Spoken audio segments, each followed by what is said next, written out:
அன்பின் பரலோக பிதாவே, உம்மை நன்றியோடு துதிக்கிறோம் அப்பா. ஸ்தோத்தரிக்கிறோம், நன்றி செலுத்துகிறோம்.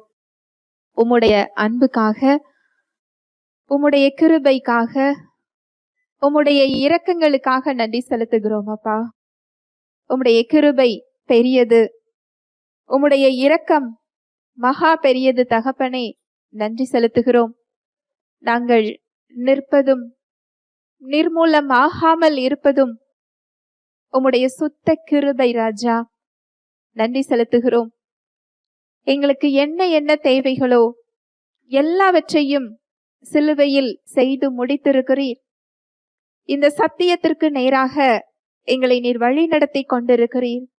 சத்திய ஆவியானவரே, வேதத்தின் ரகசியங்களை, மறைபொருட்களை எங்களுக்கு கற்றுக் கொடுக்கிறவரே, உமக்கு நன்றியப்பா.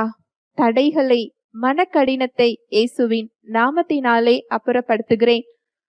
சத்தியத்தை அறிந்து கொள்ளக்கூடிய, அதை தாழ்மையாக ஏற்றுக்கொள்ளக்கூடிய உணர்வுள்ள, தாழ்மையுள்ள இருதயங்களை எங்கள் ஒவ்வொருவருக்கும் நீர் தருகிறதற்காய் நன்றி செலுத்துகிறேன் அப்பா.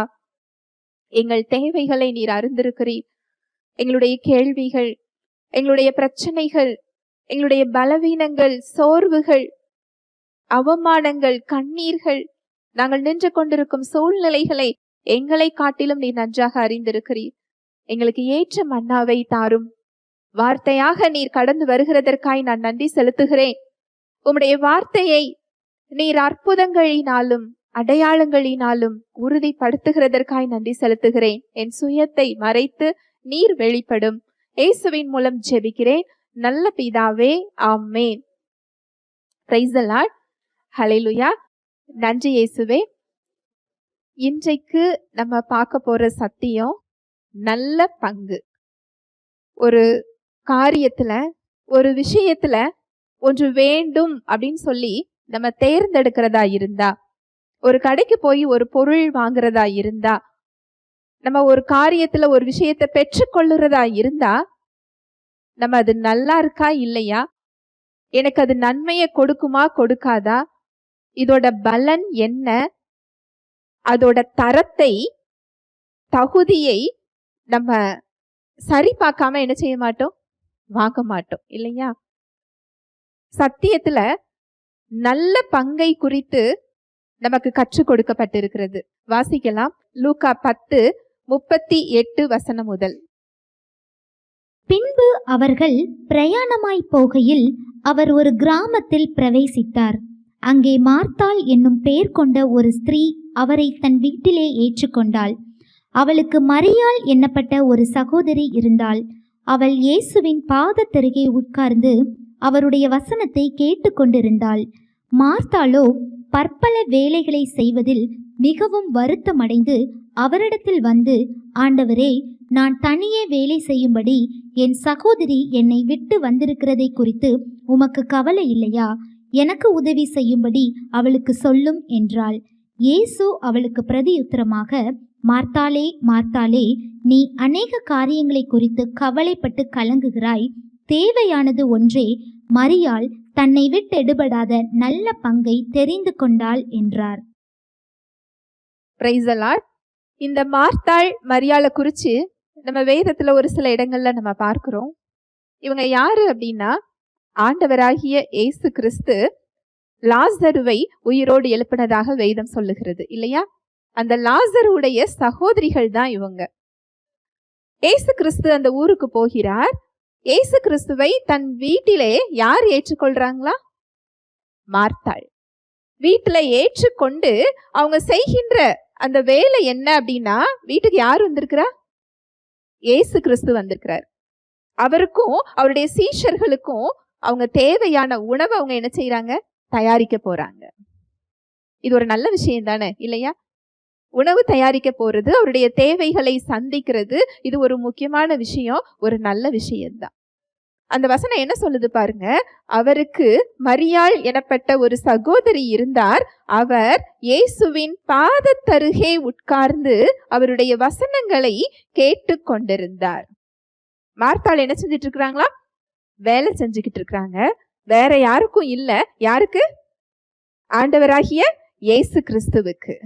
மரியாள் என்ன செய்யறாங்களாம் அப்படின்னா, ஏசு கிறிஸ்துவோட பாதத்துல உட்கார்ந்து அவர் பேசுகிற வார்த்தையை என்ன செஞ்சிட்டு இருக்கிறாங்களா, கேட்டுக்கிட்டு இருக்கிறாங்களா. மார்த்தாளுக்கு கோவம் வருமா வராதா? வேலை செய்யாம என்ன செஞ்சிட்டு இருக்கிறா, பேசுறத கேட்டுக்கொண்டிருக்கிறாள். இந்த கோபம் உங்களுக்கு வருது. கோபம் வர்றது மாத்திரம் இல்ல, அவங்க என்ன செய்யறாங்க, மார்த்தாளோ பற்பல வேலைகளை செய்வதில் மிகவும் வருத்தம் அடைந்து, அந்த வேலையெல்லாம் தனியா செய்யறதுல உங்களுக்கு என்ன வருது, வருத்தம் வருது. இந்த வார்த்தை கிரேக்க மொழியில எப்படி இருக்கும் அப்படின்னு சொன்னா, அவங்களுடைய கவனம் திசை திருப்புகிறதினால், அவங்க கவனம் என்ன செய்தா, திசை திருப்பப்படுவதினால். அவங்க கவனம் எதுல இருந்து திசை திருப்பப்படுது, ஆண்டவராகிய இயேசு கிறிஸ்துவினிடத்தில் இருந்து அந்த வேலைகள் அவருடைய கவனத்தை அங்க என்ன செய்யுது, திசை திருப்புது. இது நம்ம விசுவாசிகள் அநேகருக்கு இது தெரியறது இல்ல. தவறான முன்னுரிமை, அதாவது எதற்கு முதலிடம் கொடுக்கணும் அப்படிங்கறது நமக்கு என்ன செய்யறது இல்ல, தெரியறது இல்ல. இங்க மார்த்தாள் செஞ்ச செயல்கள் தவறு இல்ல. அங்க இயேசு கிறிஸ்து அவங்கள என்ன செய்யறாங்க, மார்த்தாளே மார்த்தாளே, நீ அநேக காரியங்களை குறித்து கவலைப்பட்டு கலங்குகிறாய், தேவையானது ஒன்றே, மரியாள் தன்னை விட்டு எடுபடாத நல்ல பங்கை தெரிந்து கொண்டாள் என்றார். அப்ப இயேசு கிறிஸ்துக்கு உணவு கொடுக்க வேண்டாமா, அவரை கவனிக்க வேண்டாமா, அவர் வீட்டுக்கு வந்தா அவரை ஏற்றுக்கொண்டு அவருடைய தேவைகளை சந்திக்க வேண்டாமா அப்படின்னு நீங்க கேட்டீங்க அப்படின்னா, நாம் அவருக்கு செய்வதை விட அவரிடமிருந்து நாம் பெற்றுக்கொள்வது மிகவும் முக்கியம். ஹல்லேலூயா, பிரைஸ் தி லார்ட். நான் மறுபடி சொல்றேன், நாம் அவருக்கு செய்வதை விட முதலில் அவரிடமிருந்து நாம் என்ன செய்யணும், பெற்றுக்கொள்ளணும். இதுலதான் அநேக விசுவாசிகள் தவறி விடுறாங்க. அந்த உணவு தயாரிக்கிறதும் அவரை கவனிக்கிறதும் அவரை ஏற்றுக்கொண்டு அவர் தேவைகளுக்காக ஓடி ஓடி வேலை செய்யறதும் தவறு கிடையாது. அவங்க எந்த நேரத்துல என்ன செய்யணுங்கிறத அவங்க என்ன செஞ்சுக்கல, தெரிந்து கொள்ளல. முதல்ல அவங்க எதை கவனிக்கணும், அவருடைய வார்த்தையை. அந்த வார்த்தைய முதல்ல அவங்க கவனிச்சிருந்தாங்க அப்படின்னு சொல்லி சொன்னா அவங்களுக்கு அங்க சோர்வு வராது. அவருடைய பலத்தை பெற்றுக்கொண்டு, ஏன்னா ஏசு கிறிஸ்துவ குறிச்சு அவங்க அறிஞ்சு வச்சிருந்தாங்க. ஆண்கள் மாத்திரம், நல்ல கவனிங்க, அங்க பெண்களும் இருக்கிறாங்க, குழந்தைகளும் இருக்கிறாங்க. ஆண்கள் மாத்திரம் 5000 பேர். அப்போ 10,000க்கும் மேற்பட்ட ஒரு கூட்டத்துக்கு 5 அப்பம் 2 மீனை கொண்டு அவர் போஷிக்கிறத அவங்க என்ன செஞ்சிருக்கிறாங்க, பார்த்திருக்கிறாங்க. இப்பேற்பட்ட அற்புதம் செய்கிறவர், அவரை மேசியா என்று விசுவாசித்தவங்க ஏற்றுக்கொண்டிருக்கிறாங்க. தன்னோட வேலைக்கு அவர் உதவி செய்வார், அந்த இடத்துல அவர் பலத்தை கொடுப்பாருங்கிறதுக்கு அவங்களுக்கு அங்க என்ன வரல, விசுவாசம் வரல. அவங்களோட முதல் முக்கியத்துவம் தன்னோட பலத்துல அங்க என்ன செய்யறாங்க, போறாங்க. அவங்களுக்கு அங்க என்ன வருது அப்படின்னு சொன்னா வருத்தம் வருது. அந்த வேலைகள் இயேசு கிறிஸ்துவிடம் இருந்து அவங்க கவனத்தை திசை திருப்புகிறது. அவருடைய வல்லமையை பெற்றுக்கொள்ள விடாம அது என்ன செய்யுது, தடுக்குது.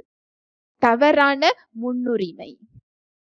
எந்த நேரத்துல என்ன வேலையை செய்யணும் நமக்கு என்ன செய்யறது இல்ல, தெரியறது இல்ல. ஹல்லேலூயா, பிரைஸ் தி லார்ட். அநேக விசுவாசிகள், நான் ஊழியம் தானே செய்யறேன், நான் ஆலயத்துல தானே நான் இருக்கிறேன், ஆலயத்துக்கான காரியத்தை தானே நான் செய்யறேன், நான் விபிஎஸ் எடுக்கிறேன், சண்டே கிளாஸ் எடுக்கிறேன், ஆலயத்துல முன்னாடி நின்று ஒரு சில வேலைகளை, முக்கியமான வேலைகளை நான் செஞ்சுக்கிட்டு இருக்கிறேன், அவருக்காக தான் நான் செய்கிறேன் அப்படின்னு சொல்லி அவர் பாதத்துல அமர்றத அவங்க என்ன செஞ்சிடறாங்க, தவற விட்டு விடுகிறார்கள். தவறான முன்னுரிமை.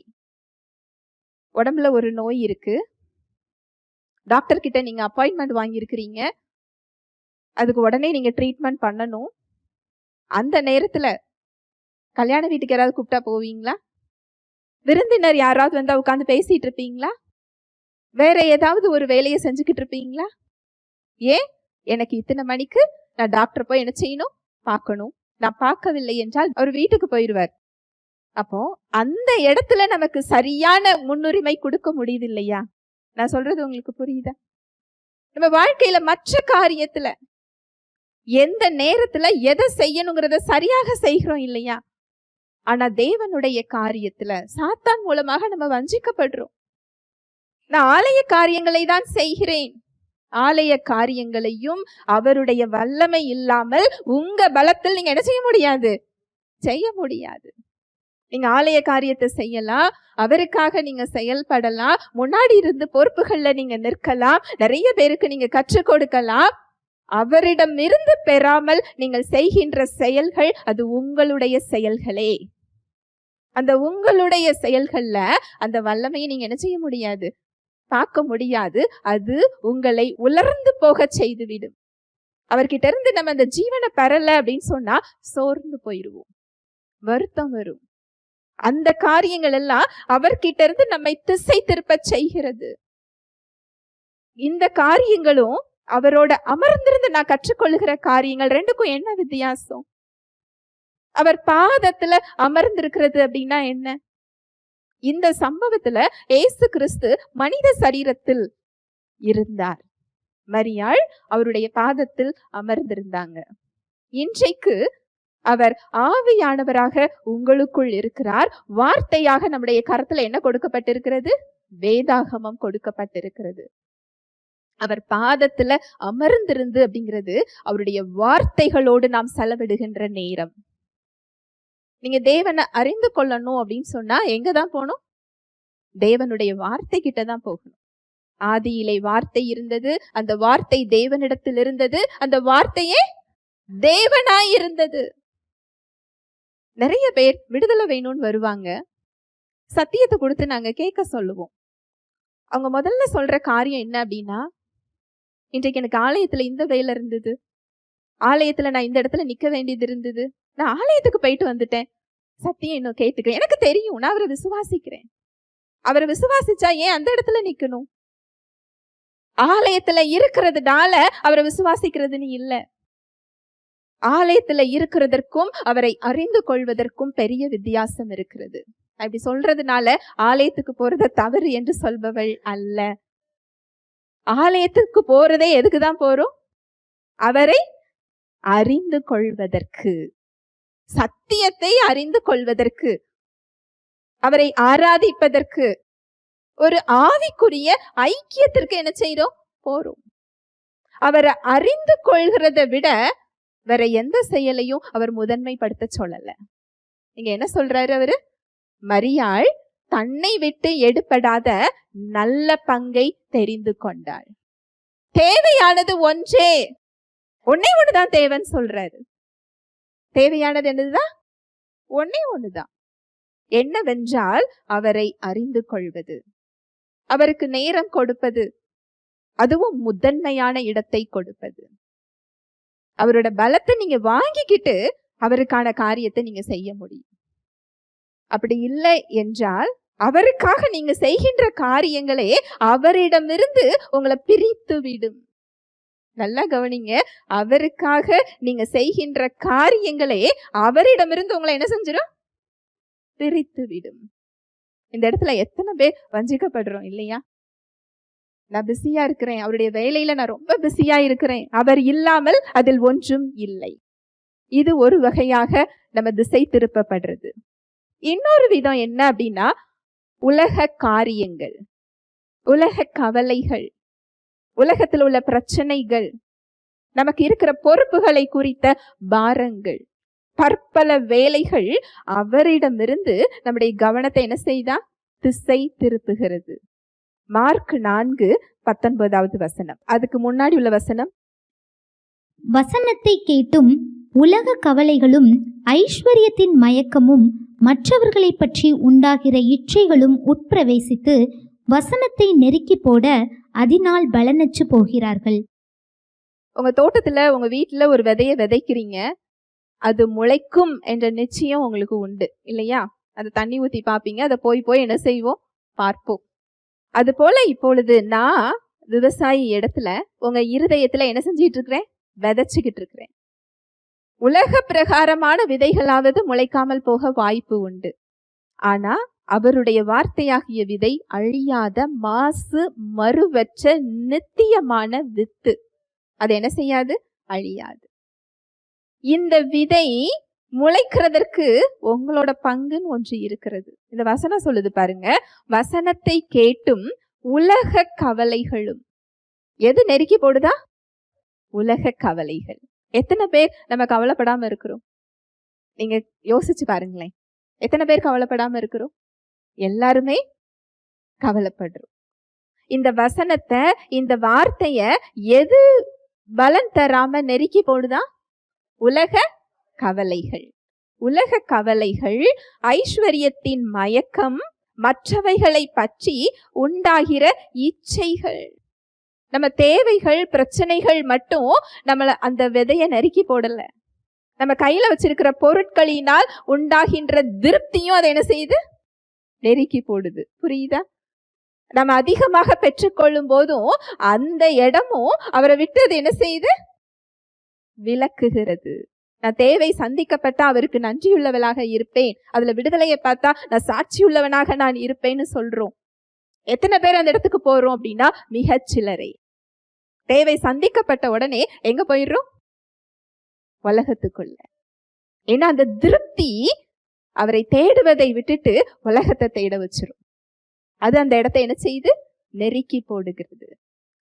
மற்றவைகளை பற்றி உண்டாகிற இச்சைகள், இதெல்லாம் சேர்த்துதான் அந்த வார்த்தை பலன் கொள்ளாமல் போக செய்து. அதனாலதான் அவர் அங்க என்ன சொல்றார் அப்படின்னா, தேவையானது ஒன்றே, மரியாள் தன்னை விட்டு எடுபடாத நல்ல பங்கை தெரிந்து கொண்டாள். நல்ல பங்கு முன்னாடி இருக்கிற வேலையை காட்டிலையும், அந்த பிரச்சனைகளை காட்டிலையும், அதுல என்ன செய்யணும் அப்படிங்கிற உங்களோட செயல்களை காட்டிலையும் அவரோடு இணைந்திருப்பது, அவரை அறிந்து கொள்றதுதான் நல்ல பங்கு என்று வேதம் சொல்லுகிறது. குட் போர்ஷன், அதுதான் முதல் தரமானது. இந்த முதல் தரமான காரியத்தை விட்டுட்டு நம்ம 2ஆம் 3ஆம் தரமான காரியத்தை பிடிச்சு என்ன செஞ்சிருக்கிறோம்? வைத்திருக்கிறோம். நான் சொல்றது புரியுதா? முதல் தரமானது, நமக்கு தேவையானது, அவர் பாதத்தில் அமர்ந்து அவரை அறிந்து கொள்வது. அவர் அறிந்து கொள்றதுங்கிறது சத்தியத்தை அறிந்து கொள்றது. தேவன் ஒருவர் இருக்கிறார், நான் நம்புகிறேன் அப்படிங்கிறது மாத்திரம் இல்லை. தேவன் யார், நான் யார், என்னை தேடி ஏன் தெய்வம் வந்தது, இந்த உலகத்துல எனக்கு என்ன ரோல், என்ன இடம் கொடுக்கப்பட்டிருக்கிறது, சிலுவையில் இயேசு கிறிஸ்து செய்து முடித்தது என்ன, கிறிஸ்துவுக்குள் நான் யார், இதை நீங்க அறிந்து கொண்டாலே இந்த உலகத்துல உங்களை எதற்காக அனுப்பி இருக்கிறாரோ அந்த நோக்கத்தை தேவனால் நிறைவேற்ற முடியும். உங்களுக்குள்ள ரட்சிக்கப்பட்டிருக்கிறீங்க அப்படின்னு சொன்னா, உலகத்தையே படைத்தவர் பரலோகத்துல இல்ல, எங்க இருக்கிறாரா? உங்களுக்குள்ள இருக்கிறார். எவ்வளவு பெரிய சத்தியம் இல்லையா? எனக்கு இந்த சத்தியத்தை தெரியும் பொழுதுதான் தேவன் எனக்குள் இருக்கிறார் என்பதை நான் அறிந்து கொண்டேன். இல்லை என்றால் எனக்கு மேல பரலோகத்திலிருந்து எப்ப பதில் வரும் நான் என்ன செஞ்சிட்டு இருப்பேன்? காத்து கொண்டிருந்தேன். சத்தியம்தான், நான் மேல இல்ல, எங்க இருக்கிறேன்? உனக்குள் இருக்கிறேன். நான் உன்னை விட்டு விலகுவதும் இல்லை, உன்னை கைவிடுவதும் இல்லை. நீ தண்ணீர்களை கடக்கும் போதும் அந்த இடத்துலயும் நான் உனக்குள்ள இருக்கிறேன். நீ அக்னியில நடக்கும் போதும் உன்னை வேக விட போவதில்லை, அந்த இடத்துல நான் என்ன செஞ்சிட்டு இருக்கிறேன்?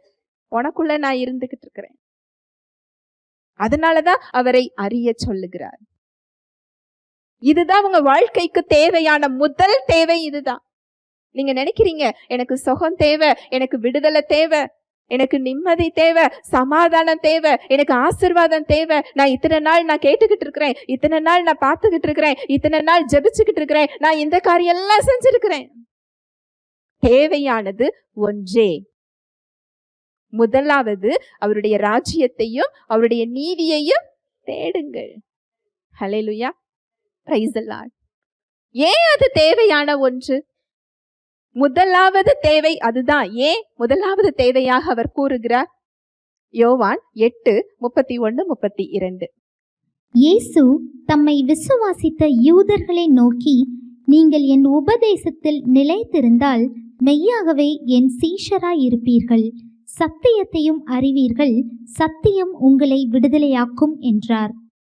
இயேசு தம்மை விசுவாசித்த யூதர்களை நோக்கி, நீங்கள் என் உபதேசத்தில் நிலைத்திருந்தால் மெய்யாகவே என் சீஷராய் இருப்பீர்கள். எப்போ நம்ம அவருடைய சீஷரா இருப்போமா? அவருடைய வார்த்தையில் நிலைத்திருக்கிறது. நான் இந்த செயலை செய்யறதுனால இல்ல, நான் அந்த செயலை செய்யறதுனால இல்ல. அங்க மார்த்தாள் இயேசு கிறிஸ்துவுக்கு உணவு தான் தயாரிச்சாங்க. அவங்க தப்பான காரியம் பண்ணல. அது தேவையில்லாத காரியமும் இல்ல. அவங்க அது பேசி முடிச்ச உடனே, அவங்க உபதேசிச்சு முடிச்ச உடனே அவருக்கு அங்க உணவு தேவை. அது தேவையான காரியம்தான். ஆனா முதலாவது தேவை அதுவல்ல. ஹல்லேலூயா, பிரைஸ் தி லார்ட். முதலாவது தேவை என்னது? அவரை அறிவது, அவரிடமிருந்து பெற்றுக்கொள்வது. அவரிடமிருந்து பெற்றுக்கொள்ளும் போதுதான் அவருக்கான வேலையே நம்மளால செய்ய முடியும். அவருக்காக நான் செயல்படுவது வேறு, அவரிடமிருந்து நான் பெற்றுக்கொள்வது என்பது வேறு. தவறான முன்னுரிமையை நம்ம கொடுத்துக்கிட்டு இருக்கிறோம்.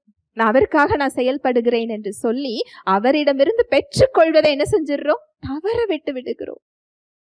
அவருடைய பலத்தை பெற்றுக்கொள்ளாமல் அவருக்காக நாம் செய்ய முடியாது.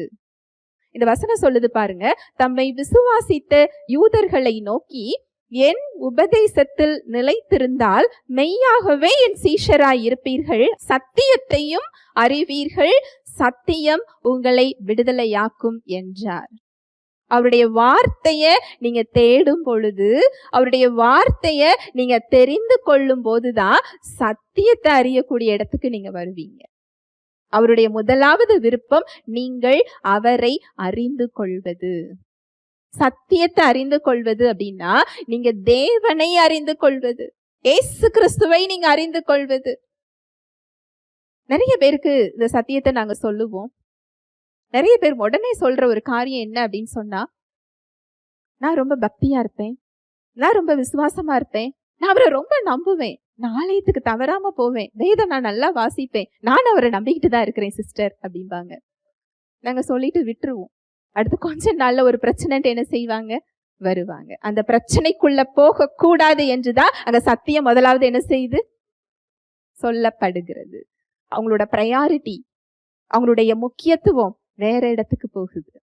இந்த இடத்துக்கு என்ன செய்யல? வரல. ஹல்லேலூயா, பிரைஸ் தி லார்ட். ஏன் சத்தியத்தை அறிய சொல்லுகிறார்? அந்த சத்தியம் உங்களுக்கு விடுதலை கொடுக்கிறதாக இருக்கிறது. அதை நீங்க உங்க பலத்துல தேடிக்கிட்டு இருக்கிறீங்க, உங்க செயல்கள்ல தேடிக்கிட்டு இருக்கிறீங்க. நான் என்ன செஞ்சா எனக்கு விடுதலை கிடைக்கும்?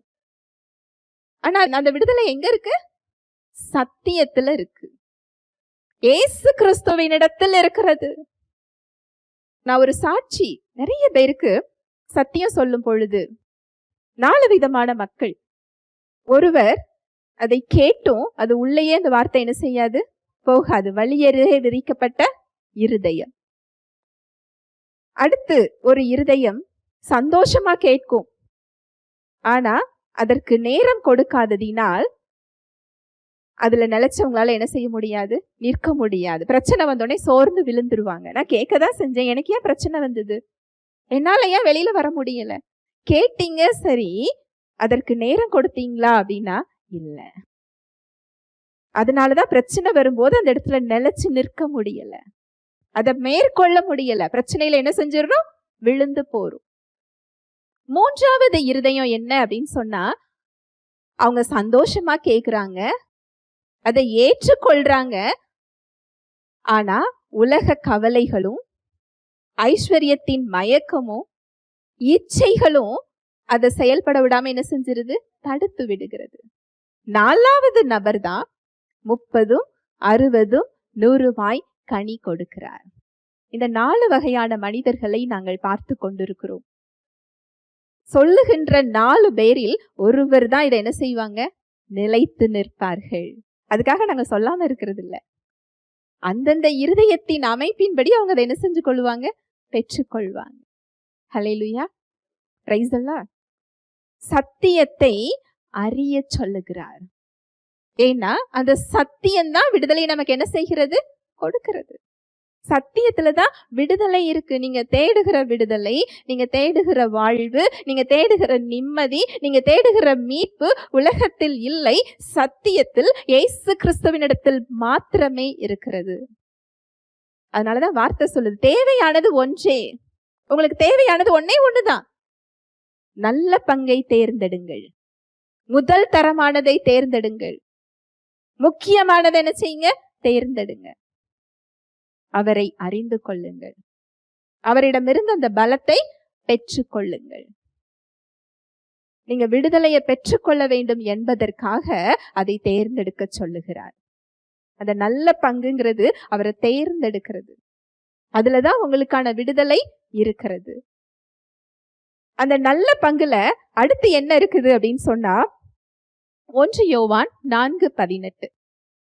அன்பிலே பயமில்லை, பூரண அன்பு பயத்தை புறம்பே தள்ளும். பயமானது வேதனையுள்ளது, பயப்படுகிறவன் அன்பில் பூரணப்பட்டவன் அல்ல. அன்பிலே பயமில்லை, பூரண அன்பு பயத்தை புறம்பே தள்ளும்.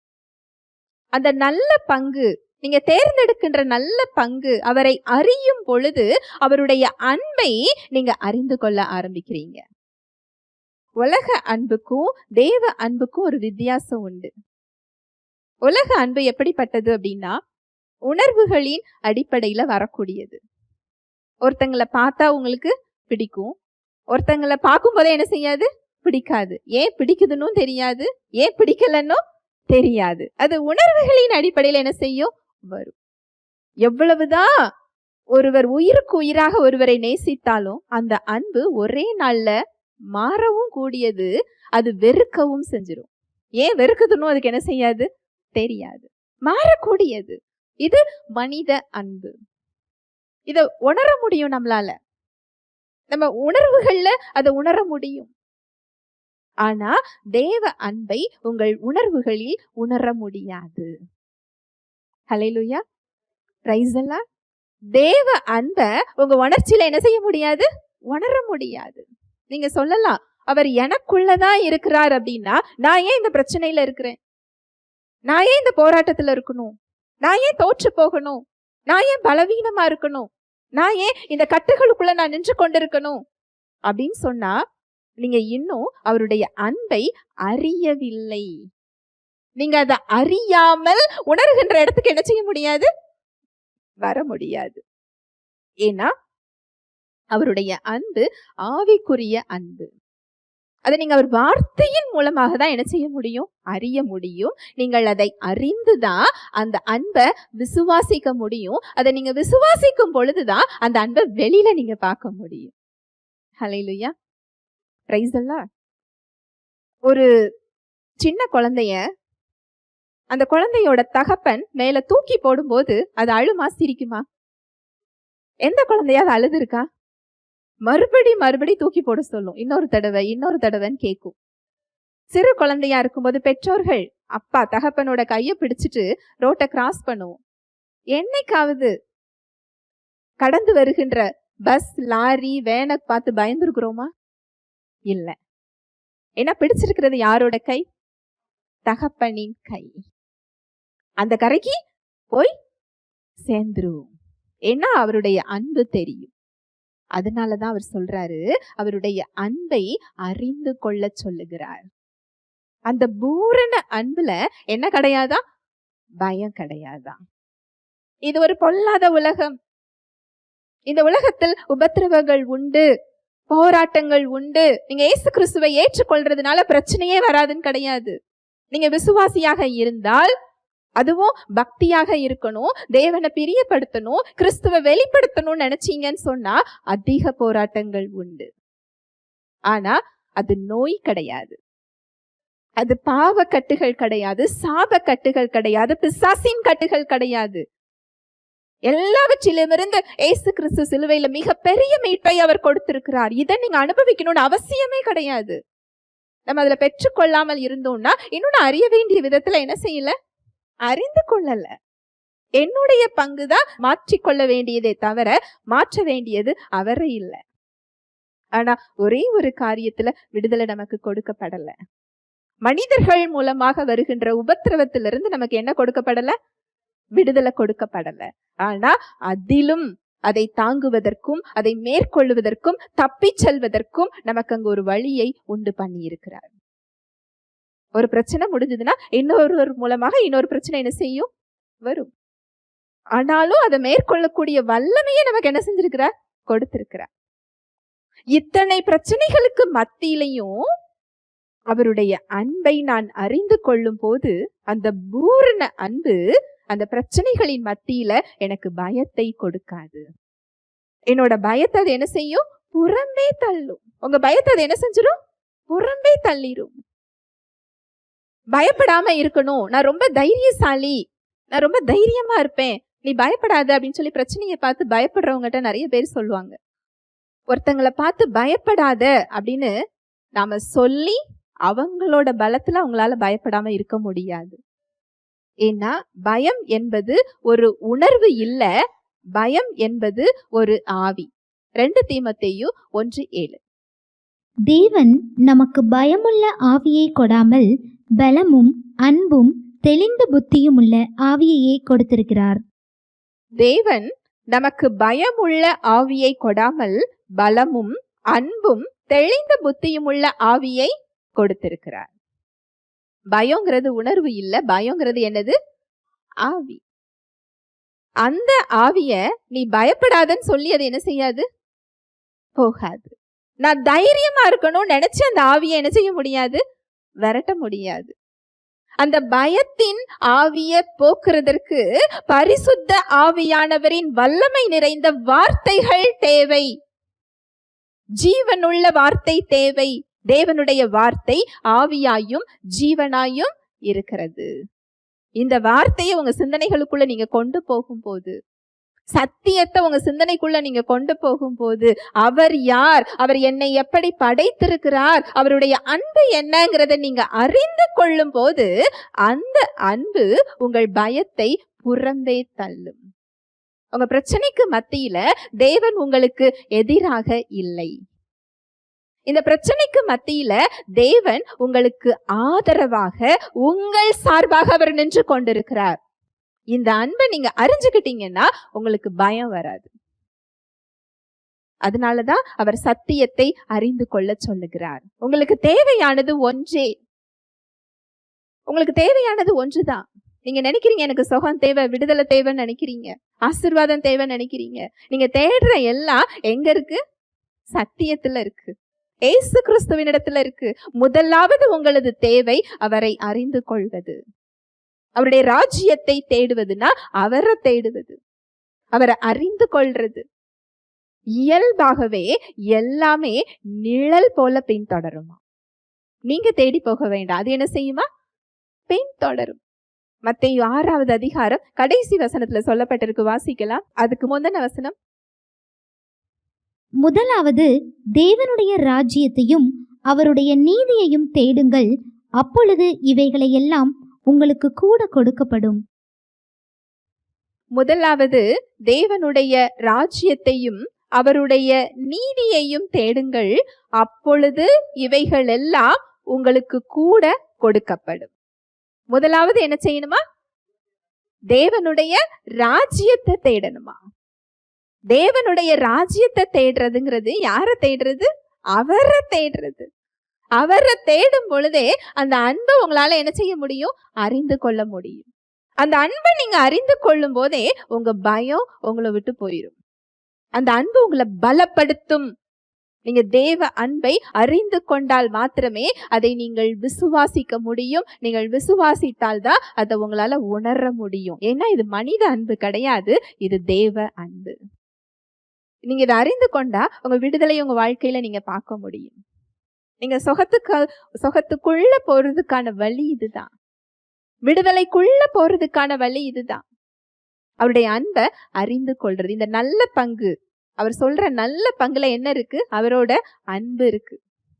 அடுத்து அவரோட சமாதானம் இருக்கு. எனக்கு இந்த பிரச்சனை முடிஞ்சா எனக்கு சமாதானம் வந்துரும், நான் இதுல விடுதலையை பார்த்தா எனக்கு சமாதானம் வந்துரும், என் தேவைகள் சந்திக்கப்பட்டா சமாதானம் வந்துரும் நீங்க நினைக்கிறீங்க. சமாதானம் வெளியில இருந்து வர்றது இல்ல. சமாதானம் எங்க இருந்து வர்றது? உள்ள இருந்து வர்றது. வெளியில இருந்தும் ஒரு சமாதானம் வரும். வெளியில இருந்து வர்ற சமாதானம் எப்ப வரும்னு நினைக்கிறீங்க? பிரச்சனை முடிஞ்ச உடனே. எவ்வளவு நேரம் அந்த சமாதானம் நிலைச்சிருக்கும்னு நினைக்கிறீங்க? அடுத்த பிரச்சனை வர்ற வரைக்கும். அடுத்த பிரச்சனை எப்ப வரும்னு நினைக்கிறீங்க? அது சொல்லிட்டா வரும்? சொல்லிட்டு வர்றது இல்ல. அடுத்து ஒரு பிரச்சனை தான் வருமா? அப்படி ஏதாவது கேரண்டி இருக்குதா? இல்ல. ஒரே நேரத்துல பல பிரச்சனைகள் வரும். அப்போ நமக்கு தேவை இந்த சமாதானம் இல்ல, பிரச்சனைகளுக்கு மத்தியில் இருக்கக்கூடிய தெய்வ சமாதானம். அது வெளியிருந்து வர்றது இல்ல, உள்ள இருந்து வர்றது. இந்த சமாதானம் உங்களுடைய வாழ்வில் வீசக்கூடிய புயலையும் காற்றையும் கடலையும் இறையாதே அமைதலாயிரு என்று சொல்லக்கூடிய சமாதானம். இதுதான் உங்களுக்கு அவர் கொடுக்க ஆசைப்படுகிறார். அவரை அறியாம இந்த சமாதானத்துக்குள்ள நீங்க என்ன செய்ய முடியாது, போக முடியாது. டாக்டர்கிட்ட போய் ஒரு நோயின்னு சொல்றீங்க, அந்த நோய்க்கு ஒரு மாத்திரை தராரு. இதை போட்டா இது கேக்குமா அப்படின்னு அவரை கேள்வி கேட்போமா? கேட்க மாட்டோம். வாங்கிட்டு வந்து என்ன செய்வோம்? போடுவோம். அது போல பிரச்சனைகளுக்கு மத்தியில் தேவன் நமக்கு கொடுத்திருப்பது தேவ சமாதானம். நீங்க அவரை அறிந்து கொள்ளும் போது உங்களோட புத்திக்கும் எட்டாத தேவ சமாதானத்தை நீங்க பெற்றுக்கொள்ள முடியும். புத்திக்கும் எட்டாத தேவ சமாதானம்னா என்ன? உங்க பிரச்சனை அப்படியே தான் இருக்கும், ஆனா உள்ள இருந்து வரக்கூடிய தேவ சமாதானம் உங்க சிந்தனைகளை ஒரு அரண் போல காத்து கொள்ளும்.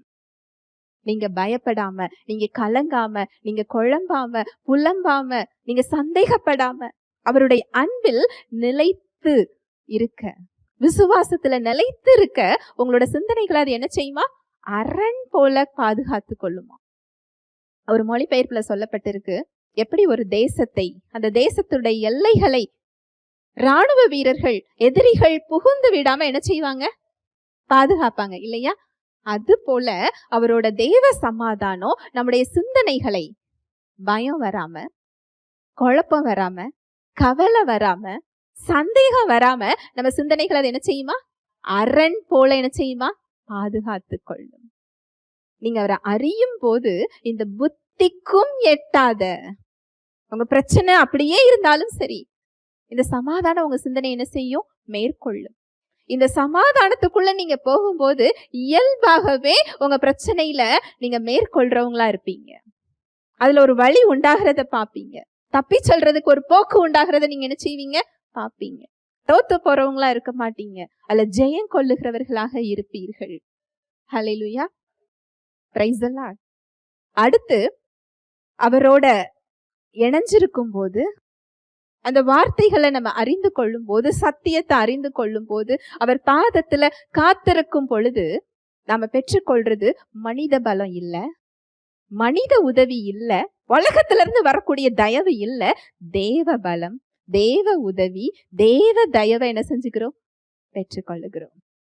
ஹல்லேலூயா, பிரைஸ் தி லார்ட். இந்த ரெண்டுல எது பெருசுன்னு நினைக்கிறீங்க? தேவனிடத்திலிருந்து வரக்கூடிய பலம், தேவனிடத்திலிருந்து வரக்கூடிய தயவு, தேவனிடத்திலிருந்து வரக்கூடிய உதவிதான் நமக்கு முதன்மையானதா இருக்கும், குவாலிட்டியா இருக்கும். ஒரு பொருள் வாங்கினா குவாலிட்டி பார்த்து தானே வாங்குறோம். தரம் நல்லா இருக்குதா, இது ரொம்ப நாள் உழைக்குமா, இது ரொம்ப நாள் எனக்கு பயன்படுமா, இதை செக் பண்ணாம என்ன செய்ய மாட்டோம்? வாங்க மாட்டோம். நம்முடைய பலம் குறைவானது, சோர்ந்து போக செய்யக்கூடியது, அல்ல ஜீவன் கிடையாது. ஆனா அவரோட பலத்துல நம்மை தாங்கக்கூடிய பலம், தப்புவிக்கக்கூடிய பலம், நம்மளை தேற்றக்கூடிய பலம், நம்மளை மேற்கொள்ள செய்யக்கூடிய பலம், ஜீவனை வெளிப்படுத்தக்கூடிய பலம், பிரச்சனைகளின் மத்தியில நிலைத்து சமாதானத்தோடு சந்தோஷத்தோடு அவருடைய அன்பில் விசுவாசம் வச்சு பொறுமையோடு நிற்க செய்கிற பலம், தேவ பலம். நீங்க அவரை அறிந்து கொள்ளும் போது இதை பெற்றுக்கொள்ள முடியும். அவர் பாதத்துல நீங்க அமர்ந்திருக்கும் பொழுது, அமர்ந்திருந்து உங்க முன்னாடி வேலை இருக்கும், உண்மைதான், எனக்கு ரெஸ்பான்சிபிலிட்டி இருக்கு, நான் இந்த வேலையை நான் செஞ்சுதான் ஆகணும். நமக்கு வேலை இருக்கு, நம்ம செஞ்சுதான் ஆகணும். நான் வேலை செய்யறேன்னு சொல்லி என்றைக்காவது கவலைப்படாம நம்ம வேலை செஞ்சிருக்கிறோமா? கவலையெல்லாம் ஒரு ஓரமா வச்சுட்டு என் வேலையெல்லாம் முடிச்சாதான் நான் இனிமே கவலைப்படுவேன்னு சொல்றோமா? இல்ல. நமக்கு முக்கியமான வேலை இருக்கு, ஆனா ஒரு முக்கியமான ஒருத்தரை நான் சந்திச்சே ஆகணும், முக்கியமா ஒருத்தருடைய வீட்டு விசேஷத்துக்கு நான் போயே ஆகணும், எனக்கு ரொம்ப வேண்டியவர் அப்படின்னா எனக்கு வேலை இருக்குன்னு சொல்லி நம்ம அதை ஒத்தி போடுறோமா? நேரம் கண்டுபிடிக்கிறோம் இல்லையா? நான் எப்பொழுது எந்திரிச்சா நான் எந்த வேலையை முடிச்சு நான் என்ன நேரத்துக்கு அங்க போக முடியும்னு சொல்லி பிளான் பண்றோம் இல்லையா? ஆனா தேவனுடைய காரியத்துல அவரை அறிந்து கொள்றதற்கு அந்த முக்கியத்துவம் நம்ம என்ன செய்யறது இல்ல, கொடுக்கறது இல்ல. உலகத்துக்கும் உலக காரியத்துக்கும் கொடுக்கிற முக்கியத்துவம் அவரை அறிந்து கொள்றதுக்கு நம்ம என்ன செய்யறது இல்ல, கொடுக்கறது இல்ல. ஓட்டப்பந்தய வீரர்கள், நீங்க ஒலிம்பிக் எல்லாம் பாத்தீங்க அப்படின்னா அந்த 100 மீட்டர் ஓட்டம், அங்க அந்த துப்பாக்கி வச்சு ஷூட் பண்ணி அதை ஆரம்பிச்ச உடனே ஒரு வில்லுல புறப்பட்ட ஒரு நான், ஒரு அம்பு போல அப்படி பாஞ்சு அவங்க போறத பாப்பீங்க. நம்மளை கொண்டு போய் விட்டா ஓட முடியுமா? ஏன் முடியாது? அவங்களும் மனித சரீரம்தான், நாமளும் மனித சரீரம்தான். நம்மளை போலவே சராசரியான உடல் அவங்களுக்கு. அவங்களால ஓட முடியுது, நம்மால் ஏன் ஓட முடியவில்லை? அவங்க என்ன செஞ்சிருக்காங்க? பயிற்சி செஞ்சிருக்கிறாங்க. என்ன பயிற்சி செஞ்சிருக்கிறாங்க? அதிகாலையிலே எழுந்து பயிற்சி செய்ய போவாங்க. இந்த உணவு தான் சாப்பிடணும், இந்த உணவு சாப்பிடக்கூடாதுன்னு சொல்லி அவங்களுக்கு பயிற்சி கொடுக்கிற பயிற்சியாளர் ஒரு டயட் கொடுத்திருப்பாரு. எல்லா உணவையும் அவங்களால என்ன செய்ய முடியாது, சாப்பிட முடியாது. பயிற்சின்னு சொன்னா இத்தனை மணிக்கு காலையில நீங்க இருக்கணும் அப்படின்னு சொல்லும் போது அவங்களுக்கு வீட்டு விசேஷம் வராமலா இருந்திருக்கும், நண்பர்களோடு பொழுத போக்கணும்னு ஆசை இல்லாமலா இருந்திருக்கும், அவங்களுடைய உறவுக்காரர்கள் எல்லாம் பார்க்கணும்னு நினைக்காமலா இருந்திருப்பாங்க. முக்கியமான வேலை, அவங்களுக்கு குடும்பம், குழந்தைகள், அவங்களுக்கு உறவுகள் எல்லாம் இருந்திருக்குமா, இருந்திருக்காதா? ஆனாலும் தீர்மானம், அது ஒரு சாக்ரிஃபைஸ். அதை என்ன செய்யறாங்க? அவங்க தியாகம் பண்றாங்க. ஒரு சராசரி வாழ்வு கிடையாது. அது பயிற்சி செய்ததுனாலதான் அந்த ஆரம்பிக்கிற இடத்துல இருந்து ஒரு வில்லுல புறப்படுற ஒரு அம்பு போல அவங்களால என்ன செய்ய முடியுது? பாஞ்சு போக முடியுது. அவருடைய பாதத்தில் அமருவது அப்படிங்கிறது நம்மள பயிற்சி செய்கின்ற இடம். இதுக்கு நிறைய சாக்ரிஃபைஸ் தேவை. உலகத்தோட ஒரு ஒத்த வாழ்வு நாம என்ன செய்ய முடியாது, வாழ முடியாது. அப்படி உலகத்தோடு ஒரு ஒத்த வாழ்வு வாழ்ந்துகிட்டு அந்த நல்ல பங்கு எனக்கு இல்லைன்னு நான் என்ன செய்ய முடியாது, சொல்ல முடியாது. அவர் கொடுத்து விட்டார். அங்க மார்த்தாளும் இருக்கிறாங்க, மரியாளும் இருக்கிறாங்க. மரியாளும் பாதத்துல உட்கார்ந்து என்ன செய்யலாம், கேட்கலாம். அது சாய்ஸ் தான். ஆனா மார்த்தாள் அதை தேர்ந்தெடுக்கவில்லை. அதை தேர்ந்தெடுத்தது யாரு தான் தேர்ந்தெடுத்தாங்க? மரியாள் தான் தேர்ந்தெடுத்தாங்க. அதுதான் வசனம் சொல்லுது, வாலிபரும் இளைஞரும் இடறி விழுவாங்களா, ஆனா கர்த்தருக்கு காத்திருக்கிறவங்களோ புது பலன் அடைந்து கழுகுகளை போல சட்டைகளை அடித்து உயர மேலே எழும்புவாங்களாம். அவங்க ஓடினாலும் இளைப்படையார், நடந்தாலும் சோர்வடையார். ஏன்னா அந்த புது பலன்கிறது தேவ பலன். நீங்க அவர் பாதத்துல அமர்கிறதினால் கிடைக்கின்ற பலன். ஹல்லேலூயா, பிரைஸ் தி லார்ட். எவ்வளவு காரியங்கள் இருந்தாலும் அவருக்கு நேரம் கொடுக்க கற்றுக்கொள்வது, அதற்கான நேரத்தை கொடுக்கிறது. அதோட முடிஞ்சு போச்சு அப்படிங்கிறது இல்ல. மற்ற வேலைகள் செய்யும் பொழுதும் அவருடைய வார்த்தையை என் சிந்தனைகள்லயே வைத்து கொள்வது, இதுதான் அவரோடு இணைந்திருக்கிற ஒரு உறவு. இததான் தேவன் சொல்றாரு, உங்களுக்கு தேவையானது இது ஒன்றே.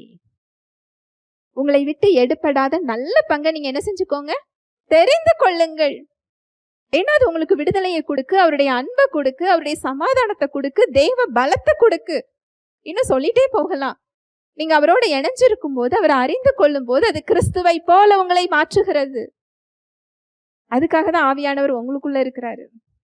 நீங்க அவருடைய பாதத்துல அமர்ந்திருக்கும் போது, அவரோடு நீங்க இணைந்திருக்கும் போது ஒரு கனிகள் கொடுக்கக்கூடிய ஒரு பாத்திரமாக உங்களை அவர் மாற்றுகிறார். அதுல பிதா மகிமைப்படுகிறார். இதுக்காக தான் நாம படைக்கப்பட்டிருக்கிறோம். ஒரு கனியுள்ள வாழ்க்கை. ஒரு விசுவாசி நரகத்திலிருந்து தப்புவிக்கப்படுகிறார். சத்தியம் அதுதான். நீங்க இயேசு கிறிஸ்துவை இரட்சகரா ஏற்றுக்கொண்டீங்கன்னா நான் நரகத்துக்கு போவேனா, பரலோகத்துக்கு போவேனா, இந்த சந்தேகம் உங்களுக்கு வேண்டாம். நீங்க நரகத்திலிருந்து என்ன செய்யப்பட்டிருக்கிறீங்க, தப்புவிக்கப்பட்டிருக்கிறீங்க இயேசு கிறிஸ்துவின் ரத்தத்தின் மூலம். அந்த ரத்தம் நம்மளை நரகத்திலிருந்து என்ன செஞ்சிருக்கு, மீட்டெடுத்திருக்கு. அவருடைய பிள்ளையாய் அது என்ன செஞ்சிருக்கு, மாற்றி இருக்கு. ஆனா ஒரு விசுவாசிக்கு நம்ம இந்த உலகத்துல என்ன செயல்களை செய்யறோமோ அதற்கான ரிவார்டு, பரிசு பரலோகத்தில் உண்டு. ஒரு பெரிய தாளந்தை நமக்குள்ள கொடுத்திருக்கிறாரு, அதற்கான கணக்கை நம்ம அவர்கிட்ட என்ன செய்யணும், ஒப்பு கொடுக்கணும். கிளாஸ்ல எல்லாம் நம்ம படிக்கும் போது பார்த்திருப்போம், ஃபர்ஸ்ட் ரேங்க் எடுக்கிற பையன், செகண்ட் ரேங்க் எடுக்கிற பிள்ளைங்க டீச்சரை சுத்தி நிக்கிறத பார்ப்போம். ஏன்னா அவங்களாம் நல்லா படிக்கிற பிள்ளைங்க. கேட்டுட்டே இருப்பாங்க, அது என்ன இது என்ன, எனக்கு ஏன் இதுல போடல. டீச்சரை சுத்தி ஒரு கூட்டம் இருக்கும். அவங்களாம் யாருன்னு பார்த்தா நல்லா படிக்கிற பிள்ளைங்க. அது போல பரலோகத்திலையும் ரிவார்டு வாங்குற கூட்டம் அவருக்கு சுத்தி பக்கத்துல நிற்கும். அது வாங்காதவங்க கொஞ்சம் தள்ளி தான் என்ன செய்யணும்? நிற்க வேண்டும். விசுவாசிகள் பரலோகம் போயிருவோம். பரலோகத்துல ஒரு இடம் உண்டு. நான் முதன்மையான இடத்தை பெற போறேனா? அவருக்கு அருகில நான் போக போறேனா? அவர்கிட்ட நான் பரிசு வாங்க போறேனா? இந்த நல்ல பங்கில் இந்த ரிவார்ட, இந்த பலனை உங்களால என்ன செய்ய முடியும்? பெற்றுக்கொள்ள முடியும். அது இந்த உலகத்துல மாத்திரம் இல்ல, மறுமையிலும் எனக்கு ஒரு பலன் கொடுக்கின்ற ஒரு வாழ்வை கொடுக்கும். ஒரு விசுவாசிக்கு இவ்வளோ பெரிய பொறுப்பு இருக்கு. ஹல்லேலூயா, பிரைஸ் தி லார்ட். இதுக்கெல்லாம் மூல காரணம் என்னன்னு பாத்தீங்கன்னா, நான் அவர் பாதத்துல அமருவது. நான் அவருக்காக என்ன செய்யறேங்கிறது இல்ல, அவரிடமிருந்து நான் பெற்றுக்கொள்வது. அதுக்காக எனக்கு அன்பை தாரும், சமாதானத்தை தாரும், எனக்கு விடுதலையை தாரும், எனக்கு பலத்தை தாரும்னு ஜெபிக்கிறது இல்ல. உங்களோட ஜெபம் எப்படிதான் இருக்கணும்? நன்றி சொல்லி, உங்களோடு அவர் இருக்கிறார், உங்களை விட்டு அவர் விலகல, உங்களை கைவிடல, உங்களுக்குள்ள இருக்கிறார், உங்களுக்காக அவர் மனிதனாக இறங்கி வந்து உங்களுக்கு தேவையான எல்லாவற்றையும் அவர் செய்திருக்கிறார். அதுக்கு நன்றி சொல்லி அவர் நாமத்தை மகிமைப்படுத்தி அவரை புகழ்ந்து அவரை ஆராதிச்சு அப்படிதான் உங்க ஜெபம் போகணுமே தவிர எனக்கு இதை தாருங்கிறது இல்லை. ஏற்கனவே அதை உங்களுக்கு அவர் என்ன செஞ்சிருக்கிறார்? கொடுத்திருக்கிறார். இதை நீங்க அறிந்து கொள்ளும் போதுதான் உங்க ஜெபமே விசுவாச ஜெபமாக மாறும். இல்லை என்றால் அது ஒரு புகார் அளிக்கும் பெட்டிஷனா தான் அது என்ன செய்யும்? இருக்கும். அதனாலதான் அவர் அதை அறிந்து கொள்ள சொல்லுகிறார். உங்களுக்கு தேவையானது ஒன்றே ஒன்றுதான், அவர் பாதத்தில் அமருகின்ற நல்ல பங்கு. உங்களுக்கு தேவையான எல்லாமே அதில் இருக்கிறது. ஒரு சாட்சி சொல்லி நான் முடிக்கிறேன். நிறைய சாட்சிகளை சொல்லலாம் இந்த சத்தியத்துக்கு. எனக்கு ஆவியானவர் ஞாபகப்படுத்தினது இந்த சகோதரிய. சில வருடங்களுக்கு முன்பதாக அவங்களுடைய அக்கா குழந்தைங்களெல்லாம் கூட்டிட்டு என்னை பார்க்க வந்தாங்க. அவங்களுக்கு நம்ம பிரேயர் டீம்ல உள்ள ஒரு சகோதரி விபிஎஸ் எடுக்கும்போது இந்த சத்தியத்தை சொல்லியிருக்கிறாங்க. ஏன்னா அவங்களுடைய அக்கா பிள்ளைங்களுக்கு கண் பார்வை குறைபாடு. பிளைண்ட் ஸ்கூல்ல தான் அந்த பிள்ளைங்க படிச்சாங்க. பார்வை நரம்புல ஒரு குறைபாடு. ஒவ்வொரு வருடமும் அது குறைஞ்சுக்கிட்டே வந்து 25 வயசுல சுத்தமாக கண் பார்வை தெரியாது அப்படின்னு சொல்லி டாக்டரோட ரிப்போர்ட். இந்த சத்தியத்தை குறித்து கேட்கறதுக்காக என்கிட்ட வந்தாங்க. நான் சுவிசேஷத்தை சொல்றேன். சொல்லும் பொழுதே தெரியும் யாரு பெற்றுக்கொள்ளுவாங்க, யாரு பெற்றுக்கொள்ள மாட்டாங்கன்னு என்ன செய்யும்? தெரியும். ஒருத்தவங்களுடைய முகத்துல அந்த விசுவாசத்தை உணர முடியும். இந்த சுவிசேஷத்தை சொல்லும் போது அவங்களுக்கு அவ்வளோ ஒரு சந்தோஷம். சாபம் கிடையாதா? சாபத்துல இருந்து விடுதலையாக்கிட்டாரா? அவங்க கேட்ட கேள்வி. இந்த நோயில இருக்க வேண்டாமா? அப்புறம் ஏன் நோய் இருக்கு? இதுல நான் எப்படி விடுதலையை பெறணும்? என்ன அவங்க விடவே இல்லை. இந்த சத்தியத்தெல்லாம் சொல்லி முடிச்ச உடனே அவங்க எந்திரிச்சு போகல. அப்போ திரும்ப அவங்கிட்ட கேட்டாங்க, இதுல விடுதலை கொடுத்திருந்தா ஏன் வாழ்க்கையில எனக்கு விடுதலை உண்டு? அவங்க கணவன் மனைவி பிரச்சனை. கணவரோடு ஒரு கருத்து வேறுபாடால அவங்க தாய் வீட்டுல அம்மா வீட்டுல இருந்தாங்க. எனக்கு வீட்டுக்கு போய் ஃபோன் பண்ணி சொல்றாங்க, அப்ப இந்த பிரச்சனையில எனக்கு என்ன விடுதலை? நான் அதை எப்படி பெற முடியும்? சத்தியத்தை கொடுக்க ஆரம்பிச்சோம். ரொம்ப தாழ்மையா. அவங்க கணவர்கிட்ட போக மாட்டேன்னு சொல்லிட்டு அம்மா வீட்டுல இருந்தாங்க. அவங்க கையில மொபைல் கிடையாது. ஃபோன் இல்லாதவங்களுக்கு நாங்க ஒரு ரெக்கார்டர்ல இந்த சத்தியங்கள் எல்லாம் போட்டு கொடுப்போம். அவங்க என்கிட்ட சொன்னது என்ன அப்படின்னா, இந்த சத்தியத்தை நம்பி நான் என் கணவர்கிட்ட போறேன், அப்படி இல்லாட்டி நான் என்ன செய்ய மாட்டேன்? போக மாட்டேன். அந்த பஸ்ல போகும்போது அந்த சத்தியத்தை அவங்க ஆஃப் பண்ணவே இல்லையா. காதுல வச்சு என்ன செஞ்சுட்டு இருக்காங்க? கேட்டுட்டே போறாங்க. சில மாதங்கள்ல அவங்களுடைய அக்கா பிள்ளைங்க 2 பேருமே சத்தியத்தை கொடுத்து அவங்க அதை விசுவாசிக்கும் போது கண் பார்வையை பெற்றுக்கொண்டாங்க. அவங்க இப்ப அவங்க பிளைண்ட் ஸ்கூல்ல இல்ல, நார்மல் ஸ்கூல்ல என்ன செஞ்சுட்டு இருக்காங்க? படிச்சுட்டு இருக்காங்க ஆண்டவருடைய பெரிதான கிருபையினால. அது மாத்திரம் இல்ல, அந்த சகோதரி தன்னோட கணவரோட சேர்ந்துட்டாங்க. எந்த கருத்து வேறுபாடும் இல்லாம சந்தோஷமா அவங்க இருக்கிறாங்க. அது மாத்திரம் இல்ல, அவங்களுடைய தம்பியோட வாழ்க்கையில திருமணம் நிறைய காலதாமதம் ஆகிக்கிட்டே இருந்தது. அதுல ஒரு விடுதலையை பார்த்து தம்பிக்கு திருமணம், இப்போ தம்பிக்கும் குழந்தை பிறந்திருக்கு. அவங்களுடைய அண்ணன் பெரிய சாட்சி. அவங்க அண்ணன்ட்டெல்லாம் கேட்கும்போது எனக்கு சாட்சி சொல்வதற்கு 1 மணி நேரம் காணாது. அவங்க சகோதரன் சொன்ன சாட்சி. சில வாரங்களுக்கு முன்பதாக அந்த சகோதரி அவங்க மாமியார அனுப்பி விட்டுருந்தாங்க. அவங்க மாமியார் ரொம்ப அழுதாங்க. ஏன்னா அவங்களுடைய இன்னொரு மகன், ரொம்ப செல்லமா வச்சிருந்த மகன், அவங்க கிட்ட பேசுறது இல்ல. அந்த கவலையானது அவங்க சரீரத்துல நிறைய நோய்களை கொண்டு வந்திருந்தது. கிட்னி சுருங்கி இருக்கு, உடம்புல இவ்ளோ பெரிய பிரச்சனை. அந்த துக்கம் அவங்களால தாங்க முடியல. இப்ப சத்தியத்தை நாங்க சொல்லி கொடுக்கிறோம். முதல்ல இந்த பிரச்சனையை நீங்க யார் கையில கொடுக்கணும்? அவர் கையில கொடுத்தாதான் அவரால் அதை என்ன செய்ய முடியும்? சரி செய்ய முடியும். சுவிசேஷத்தை சொல்லி அவங்களுக்கு நாங்க சத்தியத்தை கொடுத்திருந்தோம். ஒரு ரெக்கார்டர்ல அவங்க போட்டு கேட்டுக்கிட்டே இருந்தாங்க. இப்போ 2 நாளைக்கு முன்னாடி நேத்து அந்த அம்மா பேசினாங்க என்கிட்ட. அந்த சகோதரியும் பேசினாங்க. சத்தியத்தை கேட்டுக்கிட்டே இருப்பேன். கேட்டுக்கொண்டு இருக்கும் பொழுது உன் படுக்கையை எடுத்துக்கொண்டு நடன்னு எனக்கு ஒரு சத்தம் கேட்டுது. படுத்திருந்தவா நான் என்ன செஞ்சுட்டேன்? எந்திரிச்சிட்டேன். எனக்கு இன்னும் ரிப்போர்ட் மாறல. ஆனா என்னோட உடல் நார்மலாக இருக்கிறது. ஹல்லேலூயா, பிரைஸ் தி லார்ட். ஒரு சகோதரி அவர் பாதத்துல அமர்ந்து நல்ல பங்க தெரிஞ்சுக்கிட்டாங்க. அவங்க குடும்பமே அங்க என்ன செய்யுது? விடுதலையை பெற்றுக்கொள்ளுது. அது மாத்திரம் இல்ல, அவங்க நிறைய பேருக்கு சொல்லி கொடுப்பாங்க. அப்பப்போ யாரையாவது கூட்டிட்டு வருவாங்க.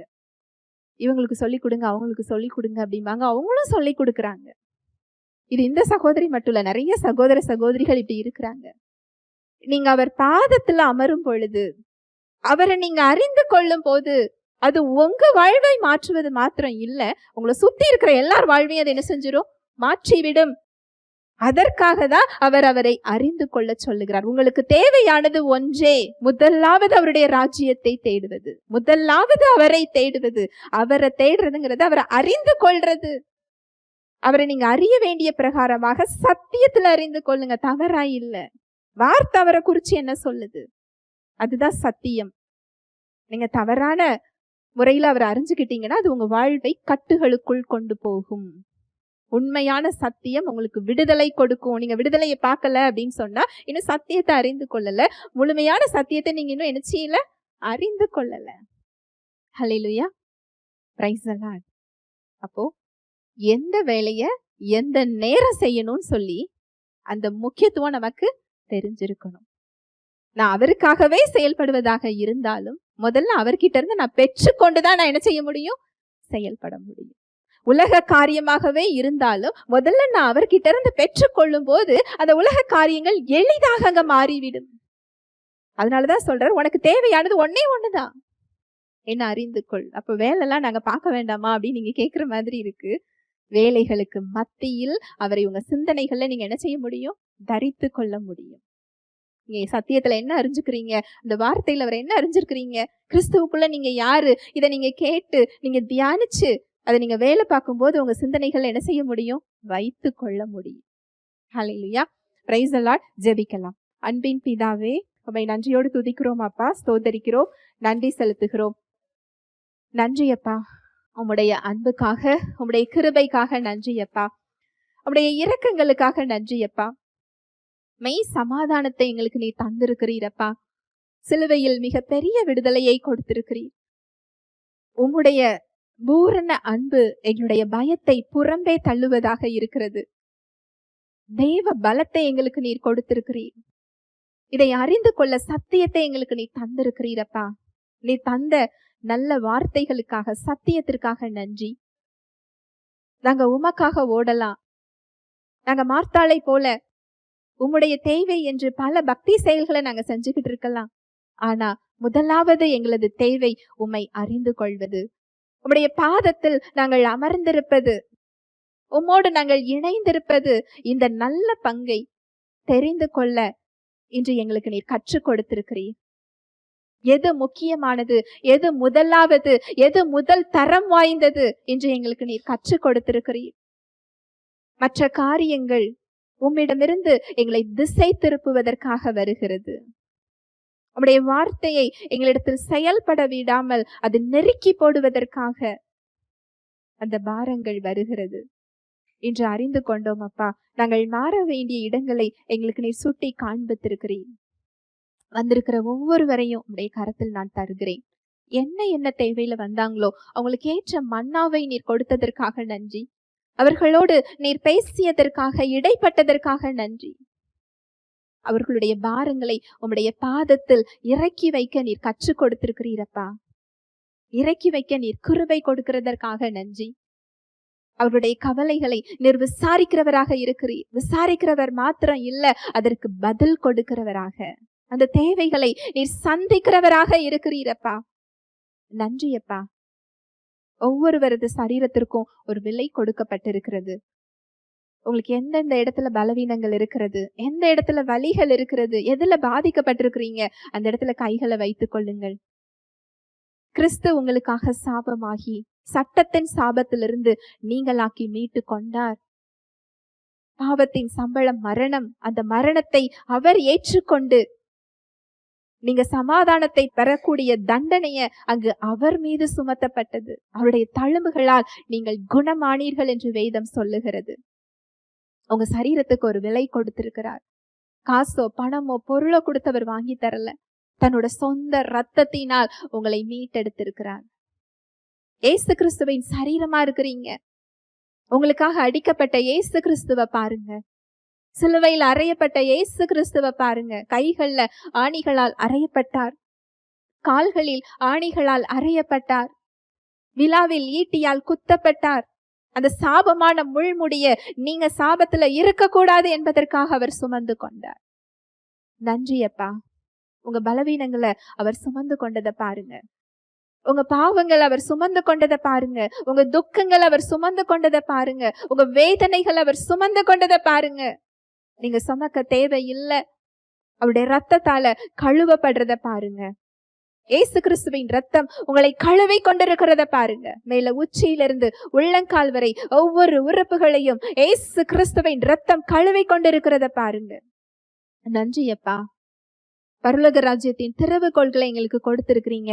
பூமியில் நாங்கள் எதை கட்டுகிறோமோ அது பரலோகத்துல கட்டப்பட்டிருக்கும். பூமியில் நாங்கள் எதை கட்டவிழ்க்கிறோமோ அது பரலோகத்தில் கட்டவிழ்க்கப்பட்டிருக்கும் என்று உம்முடைய வார்த்தை சொல்லுகிறது.